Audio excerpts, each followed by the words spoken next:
Bayangkan seketika, sebuah negara tanpa bahasa kebangsaan. Setiap rakyat bertutur dengan bahasa yang berbeza, sukar memahami antara satu sama lain. Apakah yang akan terjadi kepada hubungan kita sebagai rakyat Malaysia? Apakah masih unjuk rasa kekitaan dan persatuan yang menjadi tunjang negara ini? Salam sejahtera dan selamat datang kepada para penonton yang saya hormati sekalian. Nama saya Elena To, seorang bakal pendidik dari Institut Pendidikan Guru Kampus Batu Lintang.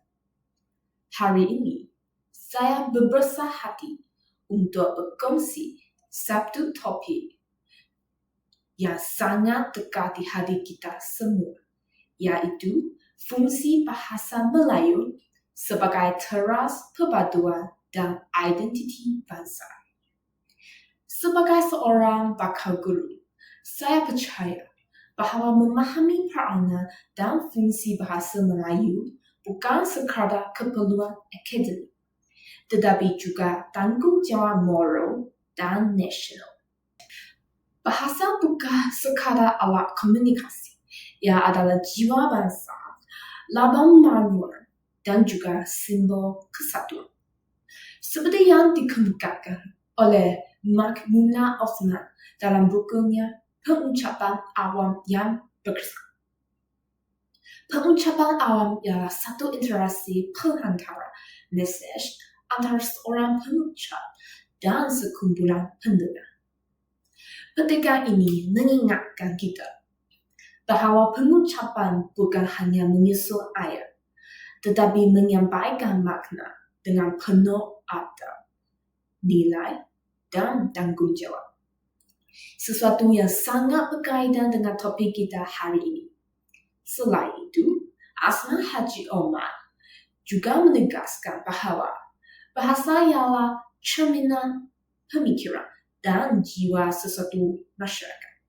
Oleh itu, kehilangan bahasa sama artinya dengan kehilangan sebahagian jati diri.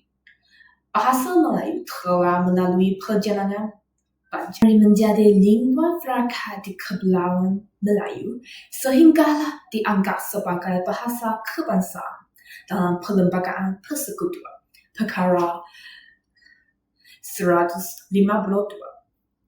Perkara ini bukan sekadar peruntukan undang-undang, tetapi pengiktirafan bahawa bahasa Melayu merupakan bahasa yang menyatukan pelbagai etnik dan budaya di bawah satu identiti, bahasa Malaysia. Namun, dalam arus globalisasi hari ini, kita sering mendengar hujah bahawa bahasa Inggeris lebih penting untuk kemajuan dan kejayaan. Memang benar bahasa Inggeris memainkan peranan penting sebagai bahasa antarabangsa. Tetapi, peranan bahasa Melayu tidak patut dipinggirkan. Kedua-duanya boleh hidup saling melengkapi. Bahasa Melayu ialah bahasa jiwa bangsa, manakala bahasa Inggeris ialah bahasa ilmu dan dunia. Saudara dan saudari, bayangkan suasana di sebuah sekolah rendah. Anak-anak dari pelbagai kaum datang bersama untuk belajar. Di sinilah bahasa Melayu memainkan peranannya yang paling penting, menyatukan.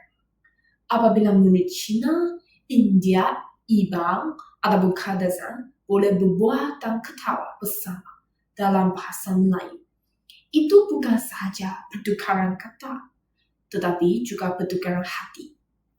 Bahasa Melayu menjadi jambatan yang menghubungkan mereka, bukan sahaja dalam komunikasi, tetapi dalam rasa kebersamaan sebagai rakyat Malaysia.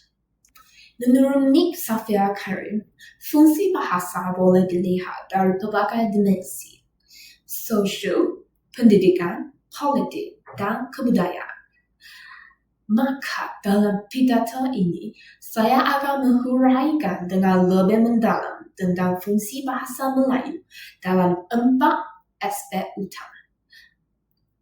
Yang pertama, bahasa Melayu sebagai bahasa rasmi dan bahasa kebangsaan. Yang kedua, bahasa Melayu dalam pendidikan. Yang ketiga, bahasa Melayu sebagai alat perpaduan. Dan yang terakhir, bahasa Melayu dalam pembentukan identiti serta budaya bangsa. Keempat-empat aspek ini bukan sekadar teori. Ia hidup dalam kehidupan seharian kita. Dalam bilik darjah, boleh juga di pejabat kerajaan, dalam media sosial, dalam pembualan keluarga. Jadi sebagai bakal pendidik, tanggungjawab saya bukan sekadar mengajar tanda bahasa, tetapi memupuk rasa cinta dan tanggungjawab terhadap bahasa sendiri. Bahasa Melayu bukan hanya milik orang Melayu. Ia milik seluruh rakyat Malaysia. Ketika kita bertutur dengan penuh hormat dan kefasihan, kita sebenarnya menyatakan, saya rakyat Malaysia dan saya bangga dengan identiti saya. Menurut Ungku Abdul Aziz, bahasa yang kuat melahirkan bahasa yang berilmu dan bermaruan. Oleh itu, untuk mengekalkan kekuatan bangsa, kita mesti memastikan bahasa kita terus hidup dalam pendidikan, pentadbiran, teknologi, dan yang paling penting dalam hati setiap rakyat.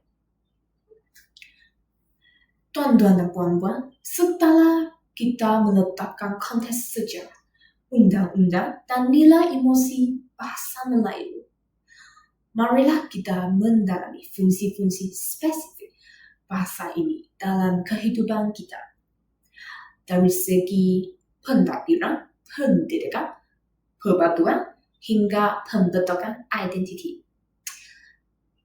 Dalam bahagian seterusnya, saya akan mengemukakan contoh-contoh konkret. Hadirin yang saya muliakan, seperti yang telah saya nyatakan sebentar tadi, bahasa Melayu bukan hanya sekadar bahasa komunikasi, tetapi bahasa yang menggerakkan jiwa bangsa. Untuk memahami kedudukannya dengan lebih mendalam, izinkan saya menghuraikan 4 fungsi utama bahasa ini, yang bukan sahaja diiktiraf oleh perlembagaan, tetapi juga terpetik dalam kehidupan harian kita sebagai rakyat Malaysia. Yang pertama, bahasa Melayu berfungsi sebagai bahasa rasmi dan juga bahasa kebangsaan negara Malaysia.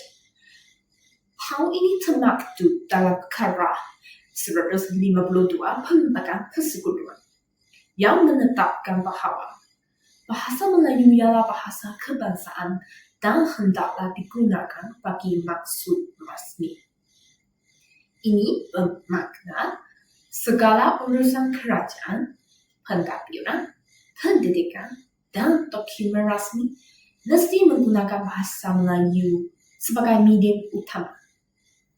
Namun, di sebalik peruntukan undang-undang ini, tersembunyi makna yang lebih mendalam. Bahasa kebangsaan bukan sekadar alat penyampaian maklumat, tetapi lambang kedaulatan negara. Apabila seorang pegawai kerajaan menulis laporan dalam bahasa Melayu, ataupun seorang guru mengajar dalam bahasa ini, mereka sebenarnya sedang memperkukuh maruah dan identiti Malaysia sebagai sebuah negara merdeka. Sebagai contoh, dalam urusan rasmi kerajaan, surat berkeliling, laporan tahunan, minit negara, dan juga ucapan rasmi menteri, semuanya disampaikan dalam bahasa Melayu. Ia menunjukkan bahawa bahasa ini ialah bahasa pentadbiran, yang bukan sahaja digunakan untuk berkomunikasi, tetapi juga untuk mengatur, mentadbir, dan mengurus negara. Beneran nih